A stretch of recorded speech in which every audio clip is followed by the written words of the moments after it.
message.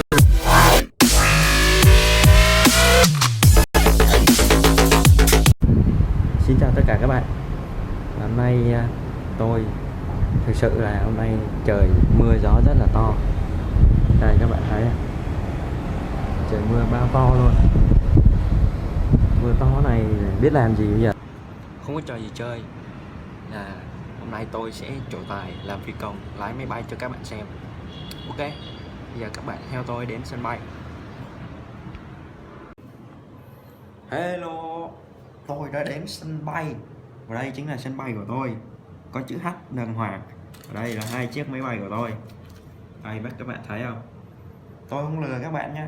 Hôm nay tôi sẽ lái chiếc máy bay này cho các bạn xem.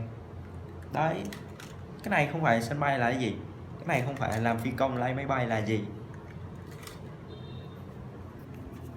Ok, và bây giờ tôi sẽ lái chiếc máy bay này cho các bạn xem. Đây là điều khiển của nó. Ok, tôi sẽ bật nó lên. Đây, và tôi đã kết nối xong. Bây giờ tôi sẽ bay.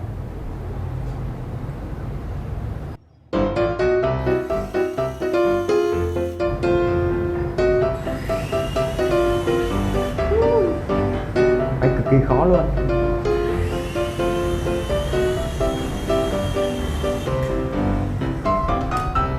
Bạn thấy bay cực kỳ khó.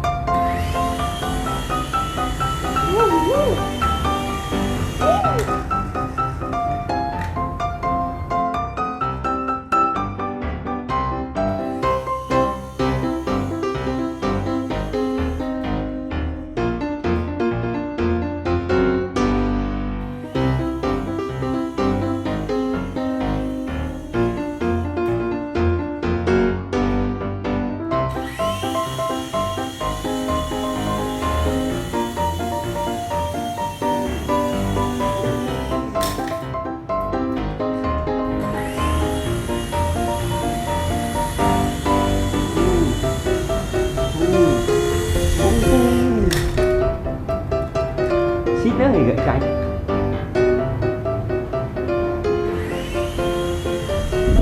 Đó.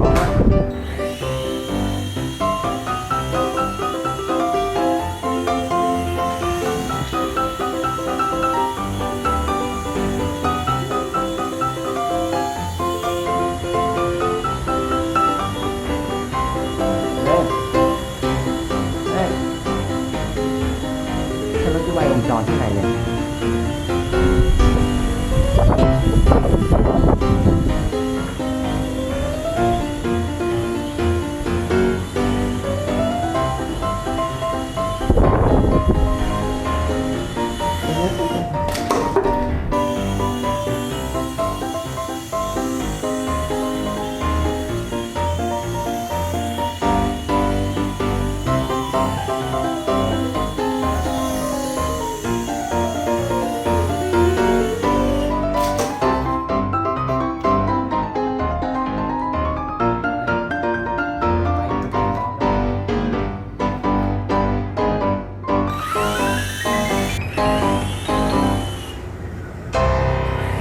Và tôi sẽ thử bay lại lần cuối.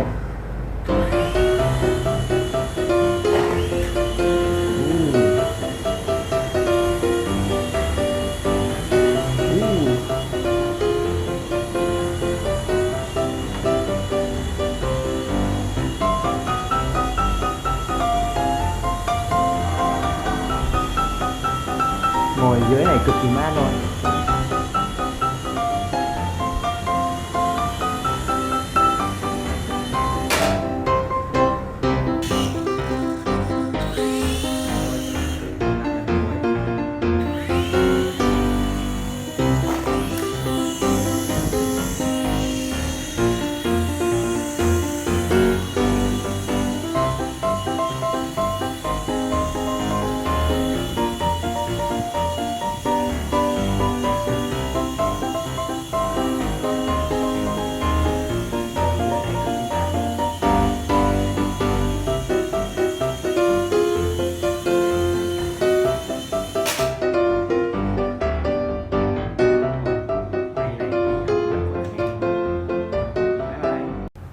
cảm ơn tất cả các bạn đã xem clip của tôi. Và các bạn đừng quên like, share và subscribe để ủng hộ kênh của tôi nhé. Bye bye.